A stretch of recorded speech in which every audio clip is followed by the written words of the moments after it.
வணக்கம் நண்பா, இது உங்கள் ரெஸ்லிங் ஃபேமிலி 2.0. இன்னைக்கு இந்த வீடியோவில் பார்க்க போகிறது எதை பற்றி அப்படின்னா, ரொம்ப ரொம்ப ரொம்ப ஒரு வைரலான ஒரு விஷயமா இன்டர்நெட்டில் போய்கிட்டு இருந்த ஒரு விஷயம் என்ன அப்படின்னா, அதாவது ரோமன் ரெயின்ஸ் இறந்துட்டாரு, ரோமன் ரெயின்ஸ் டெத் ஆகிட்டாரு, இது உண்மையா அப்படிங்கிற மாதிரி ஆல்மோஸ்ட் இப்போ வரைக்குமே என்ன சொல்கிறாங்க. அதாவது என்னோட ஃப்ரெண்ட்ஸை எல்லாருமே அதிகமாக சொல்கிறாங்க. அதாவது அதாவது ரோமன் ரெயின்ஸ் இறந்துட்டாரு. அதாவது என்னோட ஃப்ரெண்ட்ஸ் எல்லாருமே ஸ்டோரிலாம் வச்சுருக்காங்க. அதாவது இன்ஸ்டாகிராம் ஸ்டோரிலாம் வச்சுருக்காங்க.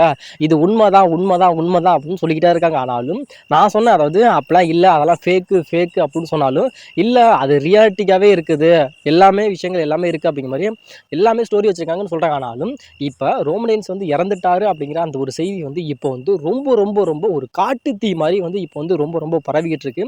இது முழுக்க முழுக்க ரோமன் ரெயின்ஸ் இறந்துட்டாரா அப்படின்னு கேட்டால் அதெல்லாம் எதுவுமே கிடையாது.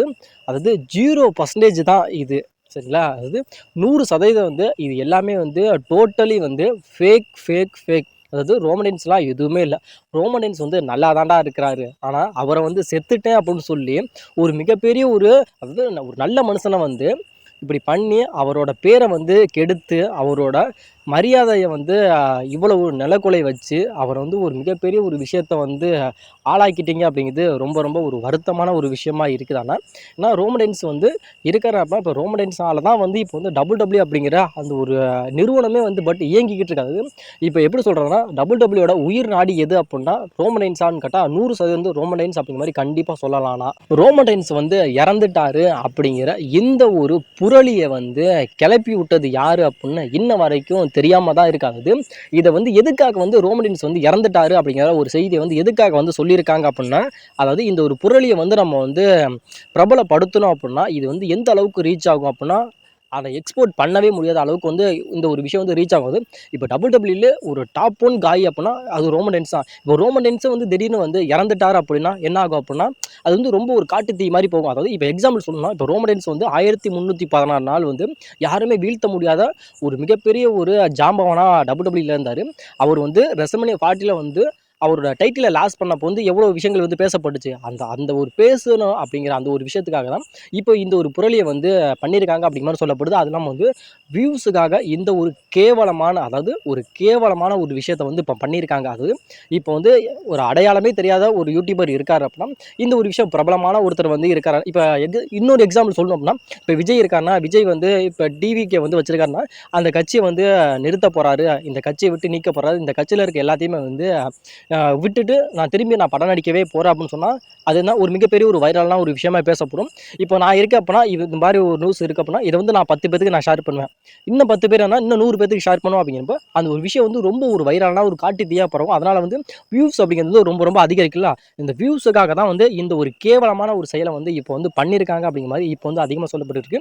இந்த ஒரு விஷயத்தை யார் பண்ணா அப்படின்னா, அதாவது இந்தியன் தான் அதாவது இந்தியன்ஸ் தான் இந்த ஒரு விஷயத்தை பண்ணியிருக்காங்க அப்படிங்கிற மாதிரி சொல்லப்படுறாங்கன்னா, எந்த பக்கம் அப்படிங்கிற மாதிரி. பட் ஆனால் தெரியலனா இந்தியன்ஸ் தான் இந்த ஒரு கேவலமான ஒரு செயலை பண்ணியிருக்காங்க அப்படிங்கிற மாதிரி சொல்லப்படுது. அதில் நம்ம வடக்கன்ஸ் அப்படிங்கிற மாதிரி, அதாவது ஹிந்திக்காரன் சொல்லுவோம்ல, இந்த ஹிந்திக்காரனுங்க தான் இந்த ஒரு ரோமன் ரெயின்ஸ் இறந்துட்டாரு அப்படிங்கிற இந்த ஒரு புரளியை சொல்லியிருக்கானுங்க அப்படிங்கிற மாதிரி இப்போ சொல்லப்படுது. அதுவும் எதுக்காகனா வியூஸுக்காக தான் பண்ணியிருக்காங்க அப்படிங்கிற மாதிரி சொல்லப்படுது. ரோமன் ரெயின்ஸ்லாம் 100 வருஷம் வரைக்கும் ரோமன் ரெயின்ஸ்லாம் கண்டிப்பாக வாழ வேண்டிய ஒரு ஆறான்னு கேட்டால் கண்டிப்பாக ரோமன் ரெயின்ஸ்லாம் 100 வருஷம் வரைக்கும் கண்டிப்பாக அவர் வாழணும். ஏன்னா ரோமன் ரெயின்ஸ் எவ்வளோ நல்ல விஷயங்கள் பண்ணியிருக்காரு அப்படிங்கிறது உங்களுக்கு தெரியாது. அதில் WWEக்காக எவ்வளோ நல்ல விஷயங்கள் பண்ணியிருக்காரு, எத்தனை ரெஸ்லரை WWE வளர்த்து விட்டுருக்காரு. அதெல்லாம் கஷ்டப்படுற 7 குழந்தைகளுக்கு ரோமன் ரெயின்ஸ் எவ்வளோ நல்ல விஷயங்கள் பண்ணுறாரு அப்படிங்கிறது பட் உங்கள் எல்லாத்துக்குமே தெரியும். ஆனாலும் இந்த ஒரு கேவலமான விஷயம், அதாவது இந்த வியூஸுக்காக இவ்வளோ கேவலமான பண்ணுற இவங்களெல்லாம் என்ன பண்ணால் நல்லா இருக்கும் சரிங்களா? செருப்பாலே அடிக்கலாம். கண்டிப்பாக சொல்கிறேன், ஒரு வியூஸுக்காக ஒரு நல்லா இருக்கிற ஒரு மனுஷனையே செத்துட்டேன் அப்படிங்கிற மாதிரி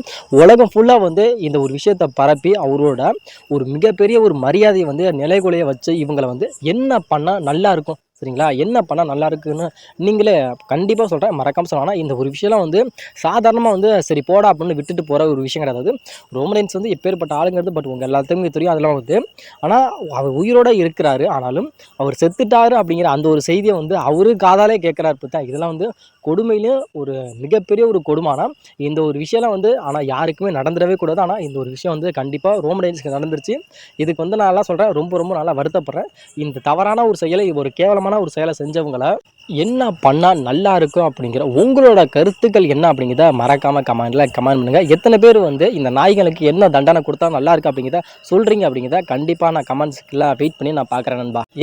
நீ என்னோட நண்பன்டா. நீ என்னதான் இருந்தாலும் சரி, அடித்தாலும் பிடிச்சாலும் என்னோட நண்பன். எனக்கு ஒன்றுனா கண்டிப்பாக நீ வந்து நிற்பியடான்னு கேட்டால் கண்டிப்பாக உனக்காக நான் வந்து நிற்பேன்டா மச்சா அப்படின்னா அதுதான் நட்பு அப்படிங்கிற மாதிரி நம்மளோட டபிள்யூல வந்து நம்மளுடைய கெவின் ஓவன்ஸும் கிறிஸ் ஜெரிகோவும் இப்படிப்பட்ட ஒரு ரெஸ்லர் அப்படிங்கிறது பட் உங்கள் எல்லாத்துக்குமே தெரியும். ஏன்னா இவங்க 2 பேரும் டபிள்யூல பண்ணாத அட்டூழியங்களே கிடையவே கிடையாது. நம்மளுடைய கெவின் ஓவன்ஸ் வந்து டபிள்யூல வந்து யூனிவர்சல் சாம்பியனாக இருந்தார். அதே டைமில் வந்து நம்மளுடைய கிறிஸ் ஜெரிகோ வந்து யுனைடெட் ஸ்டேட் சாம்பியனாக இருந்தார்.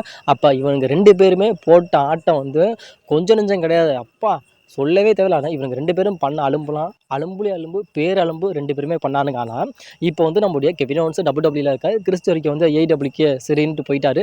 இப்போ வந்து ரீசெண்ட்லி நடந்த ஒரு ஃபுட்பால் ஈவெண்ட் அப்படின்னு நினைக்கிறேன். அது என்ன ஈவெண்ட் பட் எனக்கு தெரியல. ஆனாலும் அங்கே வந்து 2 பேரும், அதாவது நம்முடைய கெவின் ஓவன்ஸும் நம்முடைய கிறிஸ் ஜெரிகோவும் நெருங்கிய நண்பர்களான இவங்க 2 பேருமே வந்து ஒன்றா ஃபோட்டோ எடுத்துருக்காங்க. இப்போ இந்த ஒரு ஃபோட்டோ வந்து ரொம்ப ரொம்ப ஒரு வைரலாக போயிட்டு இருக்காது. என்னதான் வந்து நான் வந்து டபிள்யூல இருக்கேன், நீ ஏடபிள்யூக்கு போயிட்டா அப்படின்னாலும் இவங்களோட ஒரு ஃப்ரெண்ட்ஷிப் அப்படிங்கிறது இன்னமும் வந்து நல்லா ஒரு எப்படி சொன்னால் ஒரு நட்பு அப்படிங்கிறது வந்து எல்லை தாண்டியும் போகும். அதாவது தூய்மையான ஒரு ஃப்ரெண்ட்ஷிப் அப்படின்னா அது கிடையாதுன்னா இவங்க 2 பேரும் அப்படிங்கிற மாதிரி இப்போ வந்து இவங்களோட ஃப்ரெண்ட்ஷிப் அப்படிங்கிறது ரொம்ப ரொம்ப நல்லா இருக்குது அப்படிங்கிற மாதிரியும் இப்போ வந்து சொல்லப்படுது. அது இல்லாமல் வந்து நம்முடைய கிறிஸ் ஜெரிகோ வந்து இப்போ டபிள்யூக்கு வரப்போறாரு அப்படிங்கிற மாதிரி ஒரு மிகப்பெரிய ஒரு அப்டேட்லாம் இப்போ வந்து போயிட்டு இருக்கு. அப்படிங்கிறப்ப இந்த ஒரு விஷயத்தினால வந்து இப்போ ஃபேன்ஸ் வந்து அதிகமாக இப்போ என்ன சொல்கிறாங்க அப்படின்னா, அதாவது இப்போ கெவின் ஓவன்ஸ் வந்து இப்போ டபிள்யூ இருக்காரு, இப்போ ஏடபிள்யூ வந்து நம்ம கிறிஸ் ஜெரிகோ வந்து டபிள்யூக்கு வராரு அப்படிங்கிற ஒரு மிகப்பெரிய ஒரு அப்டேட் போயிட்டு இருந்துச்சு. ஆனாலும் இப்போ இவங்க 2 பேருமே வந்து இப்போ ஃபோட்டோ எடுத்துருக்கனால இப்போ நம்மளுடைய கிறிஸ் ஜெரிகோ வந்து டபிள்யூக்கு வரது வந்து இன்னமும் வந்து கூடிய சீக்கிரத்தில் வந்துருவார் அப்படிங்கிற மாதிரி அதிகமான ஒரு பாசிபிலிட்டி இருக்குது அப்படிங்கிற மாதிரி இப்போ வந்து அதிகமாக சொல்லப்பட்டு இருக்கனாலும் இப்போ நம்மளுடைய கிறிஸ் ஜெரிகோ வந்து 2026 ராயல் ரம்பில் வந்து சஸ்பென்ஸ்லி ரிட்டர்ன் வர்றதுக்கான வாய்ப்புகள் அப்படிங்கிறது ரொம்ப ரொம்ப அதிகமாக இருக்குது அப்படிங்கிற மாதிரி இப்போ வந்து சொல்லப்படுது. இதை பற்றின உங்களோட கருத்துக்கள் என்ன அப்படிங்கிறத கொஞ்சம் மறக்காமல் கமெண்ட் செக்ஷனில் கமெண்ட் பண்ணுங்க நண்பா.